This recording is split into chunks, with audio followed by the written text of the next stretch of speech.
大家好，我是 Archipapa 庄爱玲。今天我们很高兴来到丹下建山的事务所来访问丹下宪孝先生。我们今天的主题将会从丹下宪孝先生的继承与转型的创业精神、品牌定位与文化延续、国际布局的经营策略、业务开发的国际思维、公共关系与对话的策略、人才与组织的引导、设计与创意的品质控制，以及最后永续经营的未来蓝图等8个角度来跟丹下宪孝先生对谈。那我们请丹下先生跟大家互动一下。Hello, everyone. It is my great pleasure to be here. Thank you very much, Alex, for having me here. And I hope our conversation will be very interesting for the audience. You inherit a powerful legacy from your father, Mr. Kenzo Tange. When you took over the firm, what were the biggest challenges and the turning point? For me, when I decided to become an architect, I have asked my father. I told him. He never pressured me to become an architect at all. But I told him that I wanted to do architecture as my profession. It was a hot summer day in Bologna, Italy. It's just two of us having a pretty lousy pasta pomodoro. And then when I mentioned this, there was a silence of 30 seconds. And I think now that I am working for more than 30 years as an architect, I realized what those 30 seconds meant because, he was a well-known architect already. So he was at the one of the top of the pyramid. As a father, he was very happy that I tried to follow his footsteps. At the same time, he realized that how hard to be an architect. And I have seen only the best. So that was an interesting 30 seconds. But now I've been working as an architect for so long. I realized that what his concern was that I have seen only best of the best. So now that I inherited or decided to carry on, the biggest challenge is I try not to be my father. Even today, I don't think I can be like my father. But how could I be contributed to the architecture world? So I have to take the different approach. And I was not scared of taking a different approach. Last year, I have launched rebranding of our company. The challenge is there. It was difficult for me to take over my father's business, but even more challenging for me to pass on to the next generation. That's quite an interesting viewpoint because as an architect, we always thinking about children can take on the legacy. Actually, a lot of architects in Taiwan really try to do that. They educate their son, daughter to be an architect. From what I see in the past 50 years, now no one is success in doing this for their daughter or son to carry on the legacy. You just mentioned about next generation. Is that your daughter or that's someone in your team? Actually, my daughter is not taking over, but I would like to keep the brand name Tange. So I passed the baton to younger generation who were working with me for a long time. And hopefully this third generation will pass down to the fourth generation. I became a second generation Tange. In a way, now think my father was lucky that I wanted to become an architect. He never told me to become one.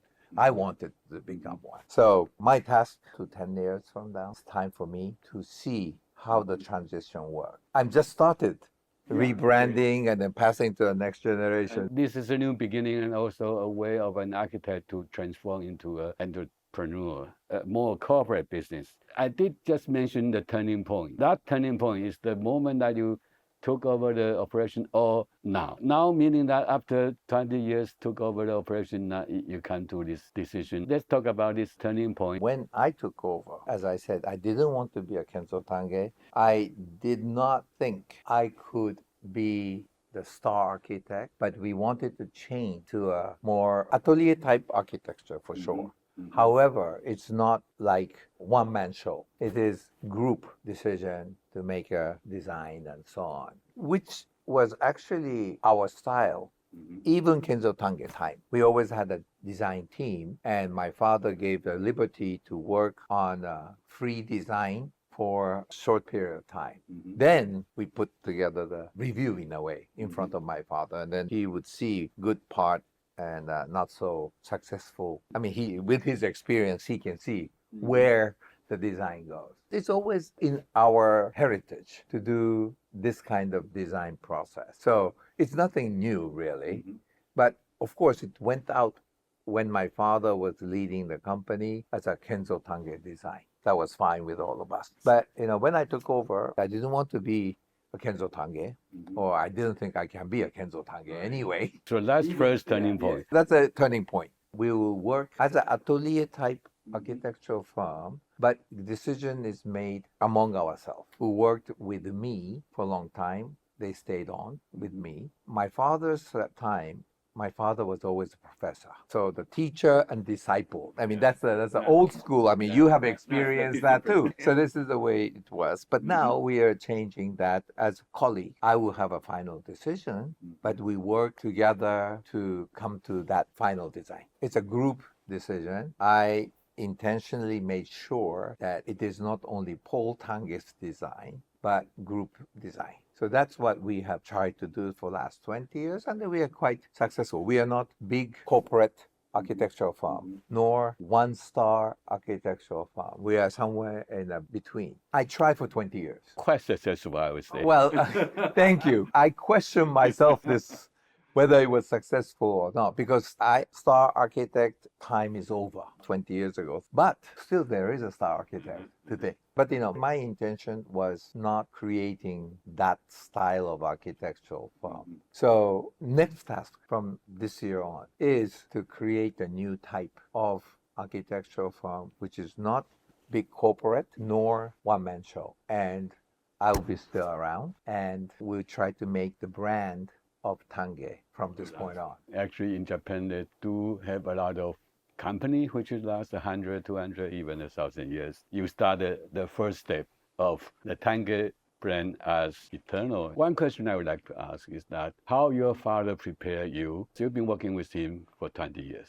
It's not easy for a father to teach or guide into this new reality of architect's life. I didn't see any successful example in Taiwan. How you go through that process and then again become you. In a lot of ways, my father never taught me anything, but I'm just next to him or behind him, just learn by watching. Is that a secret? I think that was a secret. Well, as I said, my father never asked me to become an architect. That moment of 30 seconds is really describe what he felt. He knows it is not easy. But after 30 seconds, he said, look, if you love what you do and that becomes job or profession that you carry on, think of yourself lucky, because there are a lot of people who work just to make the living, but their passion is somewhere else. That was my father's conclusion of allowing me to carry on as an architect. And yes, you're right, even in Japan, there aren't too many architectural firms which stayed on as somewhat more like atelier type architectural firm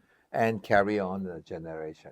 Somehow, I guess I managed. I'm still not exactly sure how successful, but companies still exist after 20 odd years after my father passing. So I think it was okay. So a challenge is creating the similar situation for another generation. But as I said, next generation of Tange has been working with me, and hopefully they understand the value of Tange like I understood by watching my father work. So our idea today is, of course, I am Tange, but I'm telling my company people, we are Tange, not one person. We are Tange. So that's the philosophy that I want to ask everybody to be proud to carry.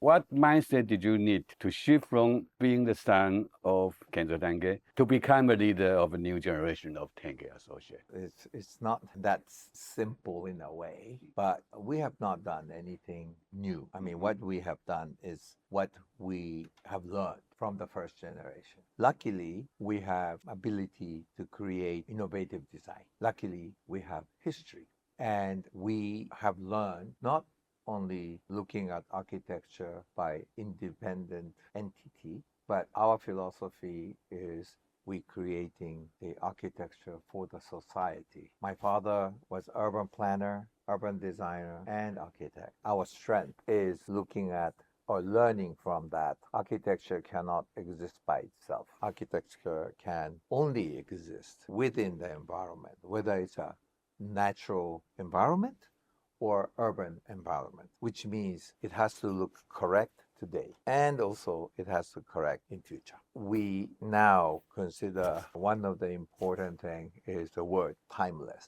Timeless is a kind of passé word in some ways, but we really believe architecture has to exist today as a nice architecture, and hopefully in 50 years from now, it's still looking correct. Even the environment may change, it can still stand tall. So we also said to ourselves, is this design essential? So essential design. We are not the car designer. If Toyota or Mercedes can be well fit in very hot weather of Middle East to very cold weather in Iceland, the car is the same. I find that kind of design approach amazing because we, as an architect, we have a site, particular condition, and you create the building. That building cannot go somewhere else. But car design or product design can go on for anywhere in the world. So we have a different approach. But I think what we are proud of doing, this essential design, it will fit in that particular location in the best way, well suited. How you find your own voice, your own character? Let's talk about this issue. Yeah. We always respect the culture, tradition, history of where we are designing the building. We cannot just isolate ourselves. So we try to understand the environment and understand not only site condition and that kind of physical thing, but the historical tradition. Because at the end of the day, the building has to be appreciated by people who are using it, which means that country or area, those different elements, not only the functionality of the building. To do that, you really have to understand that culture. And that's why actually we collaborate. We have collaborated with you. We've known each other for more than 30 years. And our collaboration must be good because otherwise we are still talking, right? I think we are very fortunate because we are 80 people operation and we are strictly design firm. Since we are working in so many different countries, as we speak, we are working in 10 different countries. Altogether, we have worked in more than 40 different countries. But we are very fortunate to have a good collaborator who can help us understand the culture, history of that countries or location. And having this collaboration, we try to bring out the best of that surrounding. At the same time, we are a Japanese architectural firm. We are Asian, Japanese architectural firm, and we have our sensitivity. So this sensitivity of Asian or Japanese-ness, that it is inherited in our blood, and local culture put together creates something. There is some kind of a chemical reaction which makes the architecture of ours quite unique. And I guess that's our voice. I wouldn't say it's my voice, but it's our voice of our architecture. Let's talk about the business development strategy. 2/3 of your project is abroad. How you manage to do that? It's not an easy job to go abroad and conquer the world. Well, I mean, I'm not really conquering the world. As a Japanese firm, we would like to say that our work is 50% in Japan. But as you said, I mean, most probably 30+% is in Japan and everything else is outside. Working as an architect for such a long time with my father, and then after my father passing, it's already 20 years. I graduated in 1985. 40 years. So half of it is with my father, half of it without my father. And I learned that, or I came to a conclusion, I would say, there is no border between countries to country. And more so today, no border of functionality. Because how are we going to look at her function? Of course, different border, one country to another, everybody understands. But in the functionality, if you stay in a long period, spend a lot of time in one place, that is what you call office. And if you stay temporarily, you call that hotel. You sleep long time in one place, it's called residence. That's it, I mean, but even that barrier is disappearing, especially after COVID. Because you stay in your house, you work, sleep, eat, everything in one place. We are specialized in residential architecture, office architecture, public building, etc. But nowadays, even that is disappearing to me. So at the end of the day, we are designing a building for people, majority of times. Sometimes we have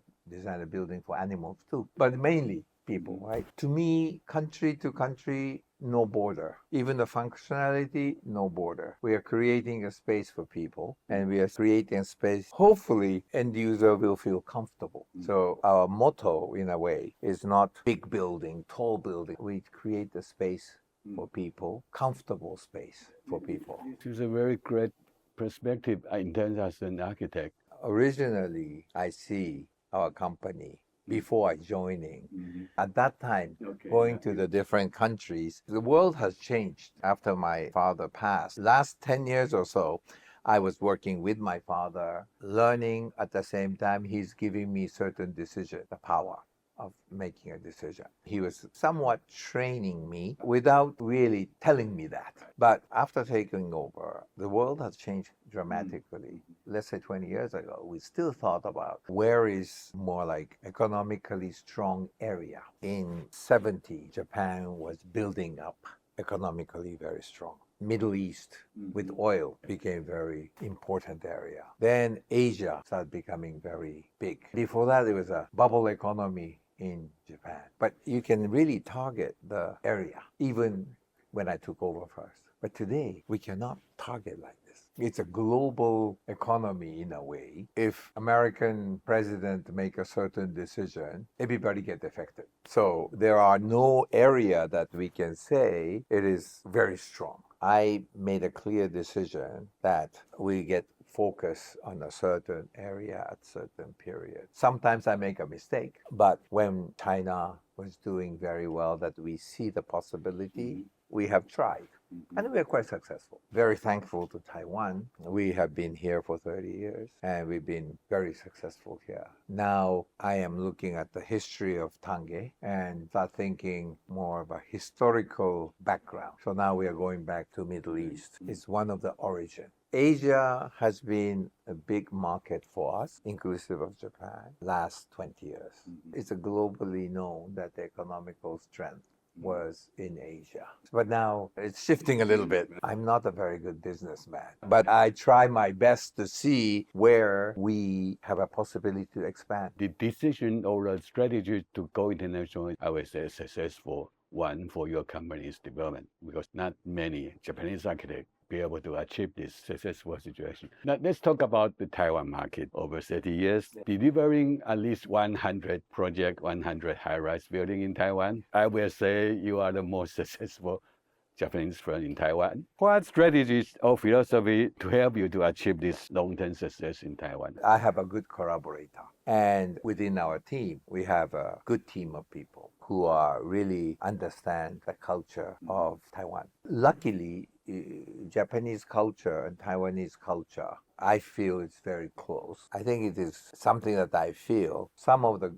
old good Japanese culture are still here in Taiwan. And so I felt very comfortable being here. And someone like yourself, many of my friends here were very supportive of our business here. It's nothing better than one client giving a good word of our work than us promoting ourselves. And one client to the another, one architectural collaborator to another, they worked with us and then they said, well, Tange is quite good. One thing led to another, and we are very fortunate that we have a network of good friends, good clientele. One thing led to another. We have repeated clients, not only one or two, but more than that. Other clients will see this as a good service provider. So architectural success as a design solution provider, at the same time service provider, we somehow manage to continue, or client feel that we provide a good service, therefore they can recommend us to other clients. In this case, this is a very typical strategy. People lead to another client, lead to another client. Your communication skill, that makes the difference? Well, if you say so, then maybe. But you know, it's not only me. I have a very strong team who is ready to provide whatever the needs of the client. Of course, because time is an essence, and especially today's world, everything is moving so fast. So I guess if we try to prolong the process, somebody will beat you. So we have no choice. But at the same time, we try to not only stay as an architect, but whatever the possibility that we can assist, we'll try our best. 30 years ago, when we worked together as a team, and I see you guys come in and do the presentation and go back, it spends so many time, so many energy, so many effort in your proposal, your presentation. And so I asked Mr. Azuma-san, I say, why are you doing this? And he told me that, oh, we are doing the work, we are pursuing the work for the next 5 years. To me, it could be a Japanese secret because that's how you treat your market. You are not really working at that moment. You are looking at the future, 5 years, even 10 years. I see one client. After 10 years, they come to you. Let's talk about this so-called secret. It takes a lot of courage, money, energy to do that. How your company work like that? Well, I mean, luckily, as I said, I have a good collaborator within a company. Like, as you said, Mr. Azuma has been working with me for more than 30 years. He can never retire. Bad news for him. Bad news for him. Unfortunate for him, fortunate for me, because it was my father who told him, you take care of my son.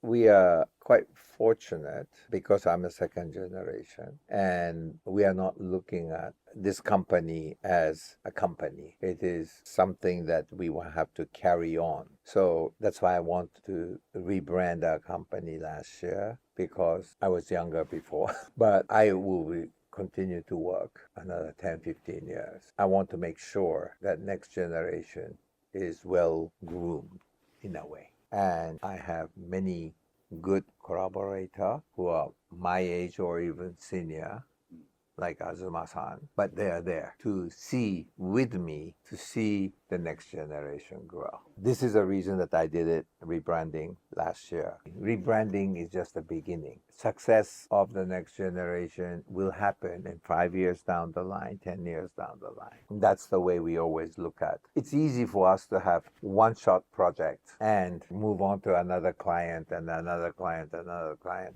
But we don't believe in that. It's a relationship that we treasure. So size doesn't really matter, but if I see that, future collaboration with the client or local architectural firm or local engineers, we cultivate that. So we say that we are 80 people operation. We are this strictly design architectural firm. But with us, someone like yourself, someone like engineering firm globally, in a different part of the world. So we are a family of 200, 300 people. We try to help each other to be successful together. Okay. We are not fighting to take each other's job or anything like that. There are enough work to be provided to the society. And I think in Taiwan, I learned this, or the many developers, clients, they are good to each other. They work, competing each other during the day. But at night, they can have dinner together, having a good time together. This is something that Taiwan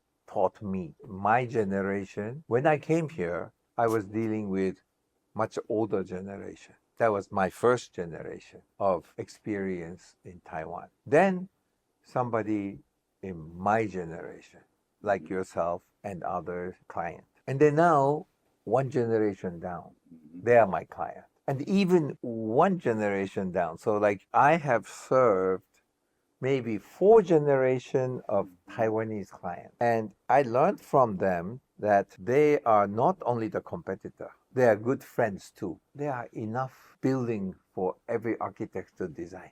We don't have to go take somebody's project from others. I feel that, Taiwanese real estate developer is something like that. Of course, daily basis, of course, there is a competition. But what I see is that they're good friends besides from good competitor. It's really not easy to say for different generations in Taiwan. That's a very tough relationship build up. It's not an easy job. I don't see any architect in Taiwan has successfully managing to get to this 4 generations. There's a relationship build up skill behind this. It's not only me. We are Tange. We have many different group of people that dealing with the client. Sometimes it's quite difficult. Different character of people can show. At the same time, we are very sincere. What we want is the best for the client. But client has a budget, then we accommodate that as well. We are not like say, no, this is the only way that architecture should be. If there is an issue, many different ways, or the government asks different tasks, or the government change the policy, then client has to accommodate that, which will be coming towards us within reason. We try to do whatever the modification. Eventually, we help them, then they'll help us. We are creating not architecture or urban planning. We are creating a society. At the end, if it's good for the society, client will be happy, will be more successful in this society. Let's talk about the new generation, the 40 years, the new developer generation in Taiwan. How we communicate with them? Actually, it is very interesting because that you asked me this question, because I'm always asking the same question to myself. But one thing is a big difference. We used to accommodate more with first generation Taiwanese clients.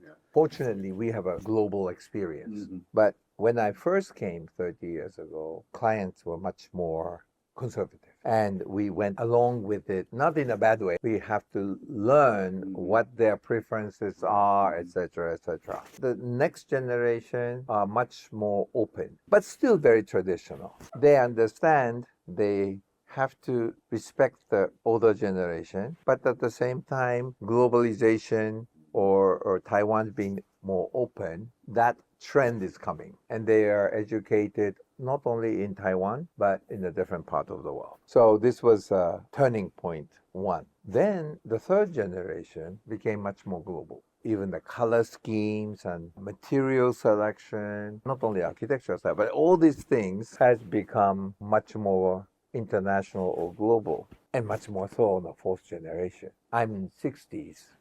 Youngest client is in their 20s. We are very fortunate because a lot of times maybe that generation gap, they would say, oh, I don't want to use grandpa's architect. But it is in our tradition. We are very adaptable. Therefore, we can communicate well with much younger client. We can successfully fulfill the needs of our clients who are in 80s, 60s, 40s, 30s, 20s. I don't know how we managed to do this, but we're quite fortunate we could have this wide range of clients. Younger meaning that you have to train more new talent. Let's talk about the talent cultivate. Your father cultivate in his own perspective by not telling what to do. But nowadays, you are cultivating the new generation. What's your attitude? We always do not force people to design certain way. We have our philosophy, but not necessarily architectural style. What we want to provide philosophically is the same, comfortable space for people. Through architecture, we try to design the society. Depending on the time, this definition changes. I'm ready to listen to younger people's idea because what I believe it is not necessarily the right solution. You have to be adaptable to different opinions. I try to respect younger architects in our firms to voice their opinion. But from my experience and older generation's experience, new idea coming from the younger generation can be brought up to a higher level. This is not really new things. This was the way my father was running the studio. Everybody come up with a solution. 2-3 days, everybody, whether you're a 30-year experienced architect to newly educated architectural student joining us, we brainstorm the idea. That even this primitive idea is very immature, but from our experience, we see something. Even the idea come from the younger one. They don't understand what that design has as a potential. But experienced one did not come up with that idea. But that idea can be nourished to be something totally different. We are very much flat in design solution. Of course, company has to have a certain hierarchy to run the business. When it comes to design, I try to be as flat as possible. When I'm running my office, I have 15 people. I will do the design. If you come up with something different, you are gone. So as an architect, by taking your position, I think with your father set up as an example, you know that's the right way to do, and you are cultivate your young generation. You've been running this operation for the past 20 years. Let's talk about the leadership issue. How you define your leadership in Kansas City? I thought idea of star architect was over 20 years ago. I try to do that. I was wrong. Even today, there's a star architect, right? But luckily, these 20 years, we struggle in certain way. But we still think that this idea of having group decision-making process and creating a very unique architecture can be accomplished. So in new rebranding, we have to look at individual. I mean, we want everybody to be an architect, proud to be an architect, but not necessarily only the person who does unique or exceptional design is the star, because there's always supportive role. The business cultivation person could be a good leader because they put everything together. It's not necessarily brilliant architectural designer is a good leader. Everybody has a role. So we have to evaluate leadership from different perspective. And that's what we try to do. We don't have such thing as a award system within a company. Let's say leadership award.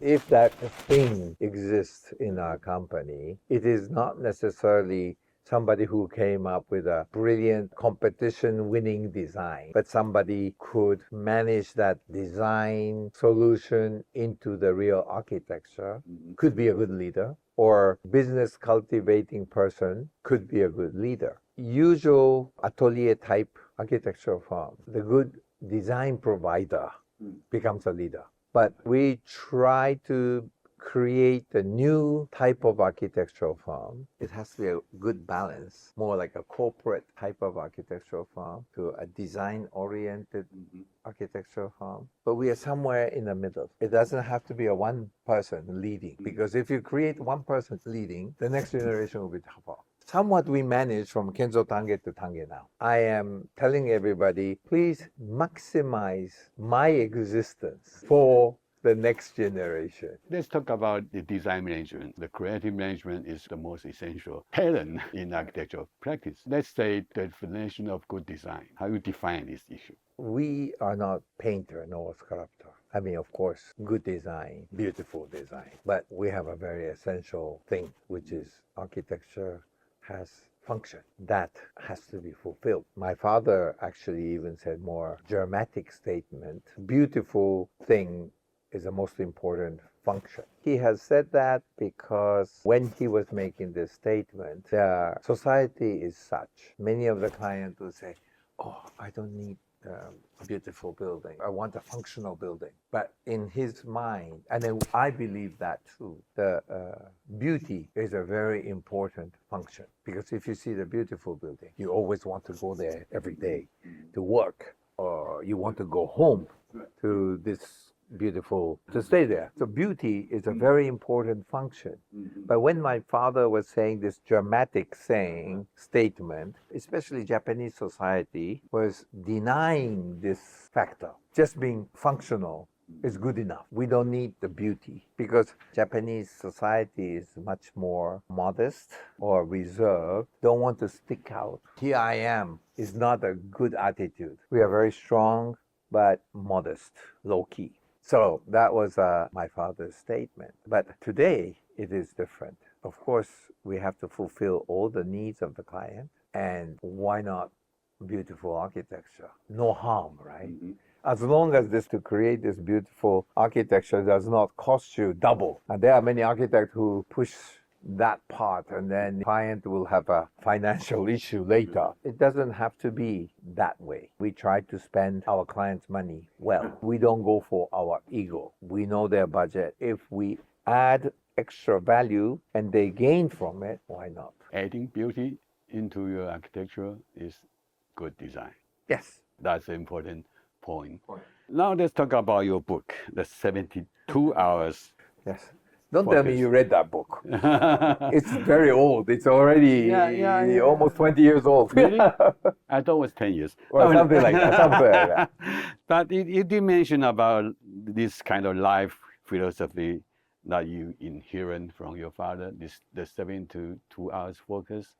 Let's talk about this philosophy. To me, it's a very inspiring story to tell, but a very inspiring attitude to work with. When you hear 72 hours, what is the number? What my father was telling me is like you have to concentrate more than anybody else to think about solution. Many people say my father was a genius, and then I believe so too. But being genius doesn't come out of the blue. I see my father constantly thinking about things. My father is watching a samurai movie, but he's not really watching. But he likes the movies like samurai movie because a good guy always wins. He loves Jackie Chan's movie because Jackie Chan never die. And James Bond movie, he always mission accomplished. Even those days, those moments, now I think about it, my father was thinking of solution. And then me too, I learned that not only sitting in front of the desk or with a computer, still I'm walking around with the tracing paper.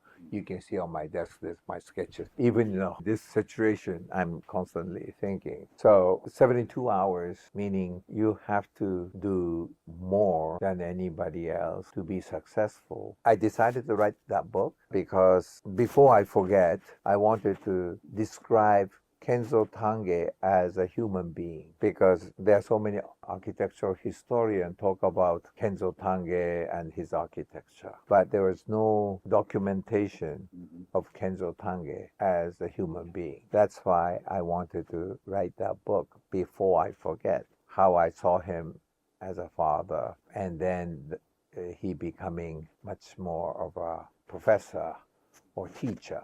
And being besides him, I see many human beings, Kenzo Tange as a person. And I just wanted to document that. That was his philosophy is really you have to be concentrate more than anybody else to come up with a good solution. To me, this 72 hours kind of philosophy is really inspiring to me. Let's come to the final point, actually, is the beginning when you are talking about the rebranding issue. How you see the next 10 years of the new Tange? The first generation was always Kenzo Tange, and everything was Kenzo Tange. That's why our architectural career, my architectural career, happened after my father passing. You become an architect after graduating from school, age of 25. Right now, in that scale, I'm only 45 years old, 20 years. But in actuality, I'm 67. Maybe I'm slow starter, but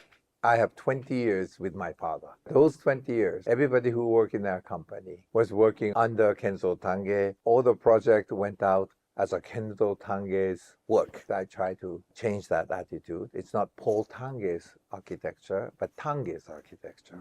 That's why we are saying we are Tange. It's not me carrying the family name of Tange is Tange, but whoever worked with me in our company is Tange.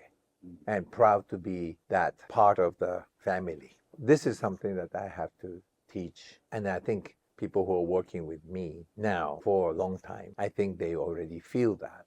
I hope anyway. And younger generation who is coming into our family feel the same way. I would like to see the new generation because new president of our company is late 40s. He's just turning 49, so still 40s. We give his leadership, but of course he's supported by older generation and younger generation, and I am supportive, and I'm not disappearing. I'm not retiring. I don't think I retire until I die. We just want to make sure that our third generation is cultivated and enough time for me to be with next generation. It's not only him, but with his leadership with me, hopefully younger generation will feel proud to be part of Tange. It is my dream to see next generation coming up very strong. As I said, I still have time to make sure that things